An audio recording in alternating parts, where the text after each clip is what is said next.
Morning வந்து விக்ரம் வந்து அப்படியே அங்கேயும் இங்கேயுமா புலம்பிட்டு நடந்துகிட்டே இருக்காரு. கடைசி வந்து கேமரா முன்னாடி வந்து பேசுகிறாரு.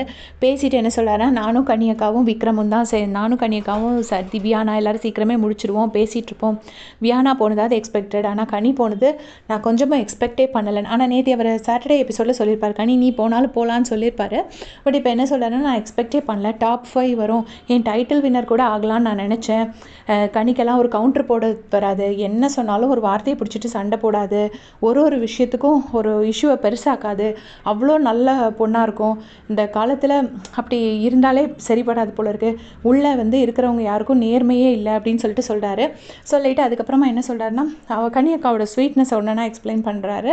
எல்லாம் எக்ஸ்பிளைன் பண்ணி முடிச்சுட்டு, எனக்கு இப்போ என்ன பண்ணணுன்னே தெரியல, எனக்கெல்லாம் சண்டை போட தெரியாது, எனக்கு வந்து கோவப்பட தெரியாது, அடுத்தவங்க மனசு புண்படக்கூடாதுன்னு நினைப்பேன், அந்த அமைதியாக இருக்கிறது தான் என்னோட தப்பா, எனக்கு இப்போ எப்படி இருக்கணும்னே தெரியல, அவ்வளோ நல்லவனாக இருக்கிறது இந்த காலத்தில் ஒரு குத்தமாக இருக்குது போல இருக்குது, மோசமாக இருந்தால் தான் எல்லாருக்கும் பிடிக்கும் போல இருக்குது. திவ்யாலாம் பண்ணுறது உண்மையிலே திவ்யா மேலே எனக்கு சும்மா கோவம் வரல, திவ்யாலாம் ரொம்ப அது அசிங்கம், கேவலம், நேர்மையே கிடையாது, கொஞ்சமும் நேர்மை கிடையாது, ரொம்ப மோசமாக அடுத்தவனை கீழே தள்ளியே மேலே வரணும்னு நினைக்கிறது.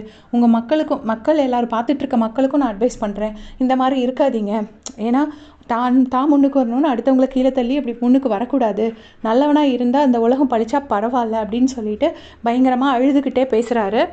அடுத்தவன் மனசு கஷ்டப்பட்டுருன்னு நினச்சி அவங்க மனசு புண்படக்கூடாதுன்னு அமைதியாக போகிறது தவிர நான் எந்த தப்புமே பண்ணலை.